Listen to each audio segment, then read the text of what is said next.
ഓം ശരവണ ഭവ. എല്ലാവർക്കും കാർത്തികേയം യൂട്യൂബ് ചാനലിലേക്ക് സ്വാഗതം. ഇന്ന് നമ്മൾ പറയാൻ പോകുന്നത് 3 വർഷത്തിൽ ഒരു തവണ മാത്രം വരുന്ന അധിക മാസത്തിലെ ചതുർത്ഥിയെ പറ്റിയാണ്. ഇതിനെ പുരുഷോത്തമ മാസ ചതുർത്ഥി എന്നും പറയാറുണ്ട്. നമുക്കറിയാം, മാസത്തിലെ വെളുത്ത പക്ഷത്തിലും കറുത്ത പക്ഷത്തിലും 2 ചതുർത്ഥികൾ വരാറുണ്ട്. അതിൽ കറുത്ത പക്ഷത്തിൽ വരുന്ന ചതുർത്ഥിയെ നമ്മൾ സങ്കടഹര ചതുർത്ഥി എന്നും വെളുത്ത പക്ഷത്തിൽ വരുന്ന ചതുർത്ഥിയെ നമ്മൾ വിനായക ചതുർത്ഥി എന്നും പറയും. സാധാരണയായിട്ട് നമുക്ക് ഈ ഒരു ചതുർത്ഥി വരുന്നത് കൊണ്ട് തന്നെ സാധാരണ നമ്മൾ ചെയ്യുന്ന ചതുർത്ഥി പൂജയേക്കാൾ 1000 മടങ്ങ് ഫലമാണ് ഈ ഒരു പുരുഷോത്തമ മാസ ചതുർത്ഥി പൂജയിൽ ഉള്ളത്. ഞാൻ ഇതിനു മുൻപും പറഞ്ഞിരുന്നു, പുരാണങ്ങളിൽ ഭഗവാൻ കൃഷ്ണൻ തന്നെയാണ് ഈ മാസത്തിനെ പുരുഷോത്തമ മാസമായിട്ട് സ്വീകരിച്ച് വെച്ചിരിക്കുന്നതെന്നുള്ളത്. ഒരുപാട് പേര് ഞാൻ നമ്മുടെ പുരുഷോത്തമ മാസ വീഡിയോയിൽ 33 ദീപദാനങ്ങളും അതുപോലെയുള്ള കാര്യങ്ങൾ ഒക്കെ ചെയ്യണമെന്ന് പറഞ്ഞതിൽ ഞാൻ പറഞ്ഞിരുന്നു, നന്ദാഷ്ടകം, ചൗരാഷ്ടകം ഇതൊക്കെ ജപിക്കുന്നത് നല്ലതാണെന്നുള്ളത്. അപ്പോൾ ഒരുപാട് പേര് ഇത് രണ്ടും ഒന്ന് വീഡിയോ ആയിട്ട് ഇട്ട് ചൊല്ലി കേൾപ്പിക്കാമോ എന്ന് പറഞ്ഞിരുന്നു.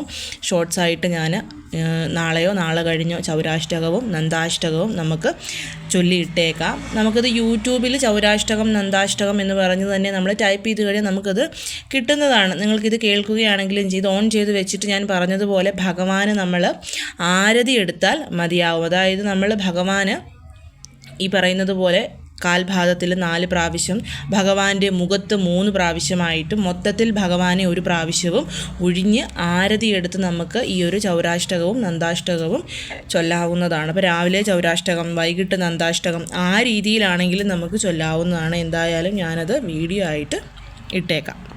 ഈ ഒരു അധിക മാസത്തിൽ വന്നിരിക്കുന്ന വിനായക ചതുർത്ഥി ആണെങ്കിലോ ചൊവ്വാഴ്ചയാണ് വന്നിരിക്കുന്നത്.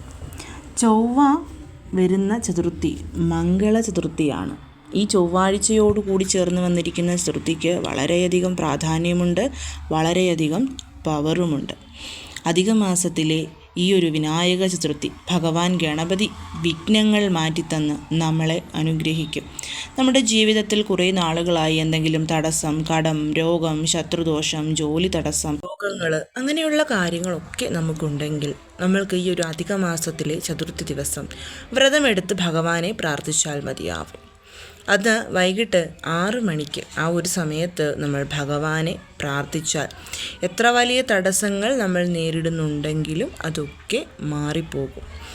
കാരണം ഈ മാസം മുഴുവൻ ഭഗവാൻ മഹാവിഷ്ണു ഭൂമിയിൽ സന്നിഹിതനാണ്. അദ്ദേഹത്തിൻ്റെ അനുഗ്രഹം കൊണ്ട് തന്നെ സാക്ഷാൽ ഗണേശ ഭഗവാനും നമ്മുടെ പ്രാർത്ഥന കേട്ട് നമ്മൾക്ക് അനുഗ്രഹം തരുന്നതായിരിക്കും.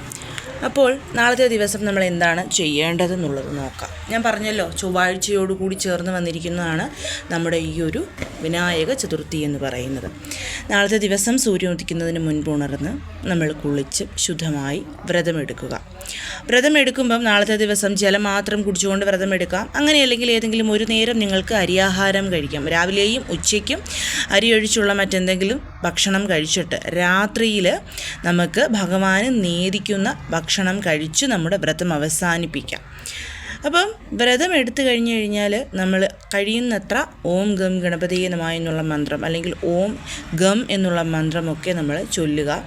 അന്നത്തെ ദിവസം ക്ഷേത്ര ദർശനം നടത്തണം. വീടിനടുത്തുള്ള ഗണപതി ക്ഷേത്രത്തിൽ പോയി ഭഗവാന് കറുകപ്പുല്ല്, കറുകമാല, പഴം, അതേപോലെ അവില്, ശർക്കര, അങ്ങനെയുള്ള നമ്മളെക്കൊണ്ട് പറ്റുന്ന വസ്തുക്കളൊക്കെ നമുക്ക് സമർപ്പിക്കാവുന്നതാണ്. ഒരു തേങ്ങ വാങ്ങിച്ചു കൊണ്ടുപോയി തലയ്ക്കൊഴിഞ്ഞ് പ്രാർത്ഥിച്ച് അത് നമുക്ക് ഒന്നെങ്കിൽ തേങ്ങ അടിക്കാം, ഇല്ലെങ്കിൽ ഭഗവാന് മുൻപിൽ സമർപ്പിക്കാവുന്നതാണ്.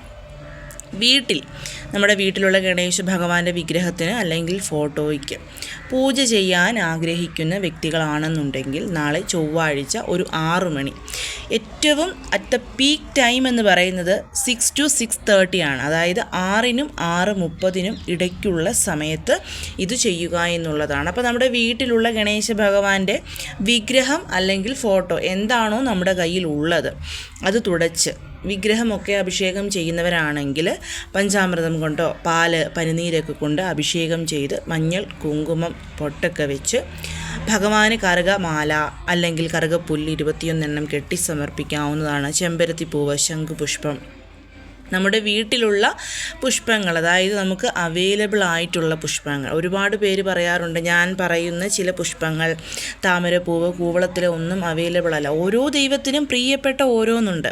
അതുകൊണ്ടാണ് അവർക്ക് പ്രിയപ്പെട്ട ദിവസങ്ങളും തിഥിവാര നക്ഷത്രങ്ങളും വരുമ്പം അത് സമർപ്പിക്കണമെന്ന് പറയുന്നത്. അപ്പോൾ ചിലപ്പം നമുക്ക് നമ്മുടെ സാഹചര്യങ്ങൾക്കനുസരിച്ച് അത് കിട്ടിയില്ല എന്ന് പറഞ്ഞ് നമ്മൾ വിഷമിക്കേണ്ട. എന്താണോ നമുക്കുള്ളത്, ഇതൊന്നുമില്ല. ഇപ്പോൾ കൊറോണ സമയമൊക്കെ വന്നപ്പോൾ ആ പീക്ക് ടൈമിൽ നമുക്ക് ഫ്ലവേഴ്സ് ഒന്നും അവൈലബിൾ അല്ലായിരുന്നു. അപ്പോൾ വീട്ടിൽ ഫ്ലവേഴ്സ് ഉള്ളവരൊക്കെ എന്ത് ചെയ്തു, ആ സമയത്ത് വീട്ടിലെ ഫ്ലവേഴ്സൊക്കെ കൊണ്ട് ഭഗവാന് പൂജ ചെയ്തു. അപ്പോൾ എനിക്കൊക്കെ ഇവിടെ എന്ന് പറഞ്ഞു കഴിഞ്ഞാൽ ആ സമയത്ത് നമുക്ക് അങ്ങനെ ഉള്ള ഫ്ലവേഴ്സ് ഒന്നും അവൈലബിൾ അല്ലാത്തതുകൊണ്ട് ഞാൻ ചെയ്യുന്നത് 108 രൂപയുടെ നാണയങ്ങൾ, അതുപോലെ തന്നെ ചെറിയ ചിട്ടികാജലു എന്ന് പറയുന്ന ചെറിയ ചെറിയ ഗ്ലാസ് ബാംഗിൾസ്, അതേപോലെ തന്നെ കവടി, ഗോമതി ചക്രം, ഇതുപോലെയുള്ള കാര്യങ്ങളൊക്കെ ഞാൻ ഓൾറെഡി വാങ്ങിച്ചു വെച്ചിട്ടുള്ളതുകൊണ്ട് ഇതൊക്കെ കൊണ്ടാണ് ഞാൻ അന്നത്തെ ദിവസം ആ ഒരു ടൈമിലൊക്കെ ഞാൻ അർച്ചന ചെയ്യുകയൊക്കെ ചെയ്തിരുന്നത്. അതുകൊണ്ട് എപ്പോഴും നമ്മുടെ കയ്യിലുള്ളത് നമ്മൾ പരിശ്രമിക്കുക. അത് കിട്ടുമെന്നുണ്ടെങ്കിൽ തീർച്ചയായിട്ടും അത് വാങ്ങി വെക്കാം. പിന്നെ കറുക നമുക്ക് വീട്ടിൽ വളർത്താവുന്നതാണ്. ഞാനിവിടെ ഒരു ചെറിയ പോട്ടിൽ കറുക വളർത്തുന്നുണ്ട്. നല്ലവണ്ണം നമുക്ക് വളർന്നു വരും. ഇപ്പോൾ ഇന്നൊരു ചതുർത്ഥിക്ക് നമ്മൾ പറിച്ചു കഴിഞ്ഞാൽ 15 ദിവസം കഴിയുമ്പോൾ ഒരു 21 എണ്ണമെങ്കിലും നമുക്ക് അടുത്തായിട്ട് കിട്ടും. അപ്പോൾ അതുകൊണ്ട് അങ്ങനെയൊക്കെ വളർത്തി നമുക്ക് ഭഗവാന് സമർപ്പിക്കാവുന്നതാണ്. അപ്പം നമ്മൾ ഇത്രയും കാര്യങ്ങളൊക്കെ റെഡിയാക്കുന്നു. ഭഗവാന് മുൻപിൽ 3 ദീപങ്ങൾ കൊളുത്തണം. ഇതിപ്പം ഈ ഒരു പുരുഷോത്തമ മാസമായതുകൊണ്ടും അധിക മാസത്തിലെ ചതുർത്ഥി ആയതുകൊണ്ടുമാണ് നമ്മൾ 3 ദീപങ്ങൾ കിഴക്ക്, വടക്ക് അല്ലെങ്കിൽ ഭഗവാനെ ഫേസ് ചെയ്യുന്ന രീതിയിൽ കൊളുത്തി വെക്കുക. നിവേദ്യമായിട്ട് 3 സെപ്പറേറ്റ് നിവേദ്യങ്ങൾ എടുക്കണം. അവൽ, പഴം, തേങ്ങ, അല്ലെങ്കിൽ അവൽ, പഴം, കൊഴുക്കട്ട. ഇതിൽ 3 എണ്ണം ഏറ്റവും ഉത്തമ കൊഴുക്കട്ടയാണ്. അത് നമുക്ക് നമ്മുടെ ഇഷ്ടത്തിന് 7, 11, 21 എണ്ണം ഉണ്ടാക്കി വെക്കാം. അതിനോടൊപ്പം തന്നെ ഒരല്പം ശർക്കര, പഴം, അതായത് 3 നിവേദ്യങ്ങൾ മസ്റ്റായിട്ടും ഉണ്ടായിരിക്കണം. 3 ദീപങ്ങൾ, 3 നിവേദ്യങ്ങൾ. ഇത് 3ഉം ഭഗവാന് മുൻപിൽ നമ്മൾ വെക്കുന്നു. വെച്ചതിന് ശേഷം ധനപരമായിട്ടുള്ള ബുദ്ധിമുട്ടുകൾ മാറി ധനം നിങ്ങൾക്ക് വേണമെന്ന് ആഗ്രഹിക്കുന്നവരാണെങ്കിൽ നമ്മൾ ചെയ്യേണ്ടത് 108 ചെമ്പരത്തി ഇലകൾ എടുക്കുക എന്നുള്ളതാണ്. ചെമ്പരത്തി ഇലകൾ എല്ലാവർക്കും അവൈലബിൾ ആയിരിക്കും, എല്ലാവരുടെ വീട്ടിലും ഉണ്ടായിരിക്കും. ചെമ്പരത്തി ഇലകൾ ഇല്ലാത്തവർ എന്ത് ചെയ്യണം എന്നുള്ളത് ഞാൻ പറയാം. 108 ഇലകൾ കിട്ടാനില്ലാത്തവർ തുടർച്ചയായിട്ടുള്ള 7 ചൊവ്വാഴ്ചകളിൽ, ഇപ്പം നാളെ ചെയ്തിട്ട് തുടർച്ചയായിട്ടുള്ള 7 ചൊവ്വാഴ്ചകളിൽ 11, 21, 54 ചെമ്പരത്തി ഇലകൾ കൊണ്ടും ഇത് ചെയ്യാവുന്നതാണ്. തുളസി ഇലകൾ എടുത്തിട്ട് അതിൽ നമ്മൾ ഓം എന്ന് ചന്ദനം ചാലിച്ച് എഴുതുക. എഴുതിയതിന് ശേഷം നമുക്ക് നേരത്തെ ചെയ്ത് വെക്കാവുന്നതാണ്. കുളിച്ചൊക്കെ വന്ന് ശുദ്ധമായിട്ട് ഇരുന്ന സമയത്ത് നമുക്ക് ഈ ചെമ്പരത്തി ഇലകൾ കഴുകി തുടച്ചെടുത്തിട്ട് അതിൽ ചന്ദനം ചാലിച്ച് ഓം എന്ന് എഴുതി നേരത്തെ തന്നെ നമുക്ക് വെക്കാം. അതിന് ശേഷം അത് ഓരോന്നും എടുത്തിട്ട് ഒന്നെങ്കിൽ നിങ്ങൾ ഓം എന്നുള്ള മന്ത്രം ചൊല്ലിക്കൊണ്ട് തന്നെ ഭഗവാനെ അർച്ചന ചെയ്യുക. അങ്ങനെയല്ലെങ്കിൽ ഭഗവാന്റെ 108 അഷ്ടോത്തര ശതനാമാവലി ഗൂഗിളിൽ നോക്കിയാൽ നമുക്ക് കിട്ടും. അതുകൊണ്ടാണെങ്കിലും അർച്ചന ചെയ്യണം. ഇനിയിപ്പം 108 ഇല്ല, 11, 21, 54 ഇലകളാണ് നിങ്ങളുടെ കയ്യിലുള്ളതെങ്കിൽ നിങ്ങൾ ഓം എന്ന് തന്നെ ചൊല്ലിക്കൊണ്ട് ഭഗവാനെ അർച്ചന ചെയ്താൽ മതിയാവും. നിങ്ങളുടെ കയ്യിലുള്ള ഈ ഇലകൾ എത്രയാണോ, ഞാൻ പറഞ്ഞ പോലെ 7, 11, 21, 54, 108 ആണെങ്കിൽ നാളെ മാത്രം ചെയ്താൽ മതിയാവും. 7, 11, 21, 54 എണ്ണത്തിലുള്ള ചെമ്പരത്തി ഇലകളാണ് കിട്ടുന്നത് എന്നുണ്ടെങ്കിൽ നിങ്ങൾ തുടർച്ചയായിട്ടുള്ള 7 ചൊവ്വാഴ്ചകളിൽ അല്ലെങ്കിൽ 5 ചൊവ്വാഴ്ചകളിൽ ചെയ്യേണ്ടതായിട്ട് വരും. അതിനുശേഷം സാധാരണ പൂക്കളൊക്കെ ഡിസ്പോസ് ചെയ്യുന്നത് പോലെ നമുക്ക് ഈ ചെമ്പരത്തി ഇലകൾ കളയാവുന്നതാണ്. ധനപരമായിട്ട് നമുക്ക് മുന്നേറ്റം ഉണ്ടാവാൻ, ആർക്കെങ്കിലും കടം കൊടുത്തിട്ടുണ്ടെങ്കിൽ അത് തിരിച്ചു കിട്ടാനൊക്കെ ചൊവ്വാഴ്ചയും ചതുർത്ഥിയും ഒന്നിച്ച് വരുന്ന ദിവസം നമ്മൾ ചെയ്യുന്ന ഈ പരിഹാരത്തിന് നമ്മളെ സഹായിക്കാനായിട്ട് പറ്റും. ഇനി നിങ്ങൾക്ക് ചെമ്പരത്തിയില കിട്ടാനില്ല, ഇപ്പോൾ അബ്രോഡൊക്കെ താമസിക്കുന്നവരാണെങ്കിൽ നിങ്ങൾക്ക് ചിലപ്പം ചെമ്പരത്തിയിലകൾ കിട്ടാൻ ബുദ്ധിമുട്ടാണെന്നുണ്ടെങ്കിൽ 108 പ്രാവശ്യം ഓം ഗം ഗണപതയേ നമഃ എന്നുള്ള മന്ത്രം ജപിക്കാവുന്നതാണ്.